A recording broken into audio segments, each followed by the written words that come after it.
राज्याच्या पहिल्या उपमुख्यमंत्री म्हणून सुनेत्रा पवार यांनी शपथ घेतली. शपथ घेतल्यानंतर महायुती सरकारकडून अवघ्या 1.5 तासांमध्ये खाते वाटप जाहीर करण्यात आलं.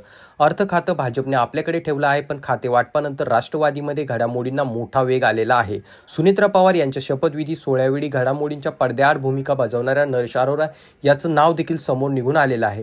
परंतु त्याच अरोराचा आता पत्ता कट करण्यात आल्याची माहिती समोर निघून येत आहे. अजित पवार यांच्या निधनामुळे पवार कुटुंबियांवरती दुःखाचा डोंगर कोसळला आहे. एकीकडे अजितदादांच्या अस्थि विसर्जन सुरू होतं, तर दुसरीकडे सुनेत्रा पवार यांच्या उपमुख्यमंत्री पदाची चर्चा सुरू झाली होती. मुंबईत राष्ट्रवादीच्या नेत्यांच्या बैठका सुरू असताना बारामतीतून नरेश अरोरा याचं नाव समोर आलं. नरेश अरोरा हे राष्ट्रवादी पक्षाचे राजकीय सल्लागार आहेत, ही माहिती समोर निघून येत आहे. सुनेत्रा पवार यांच्या शपथविधी व्हावा यात महत्त्वाची भूमिका बजावणारे नरेश अरोरा शपथविधीच्या मुख्य कार्यक्रमालाच गैरहजर होते.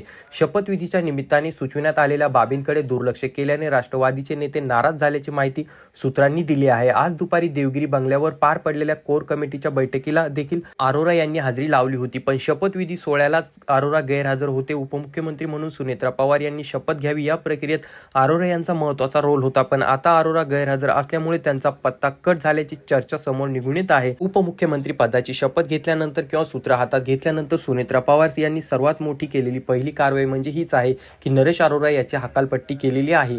तर याबाबत तुमचं काय मत आहे खाली कॉमेंट करून सांगा. चॅनलवरती नवीन असाल तर चॅनलला नक्कीच सबस्क्राईब करा.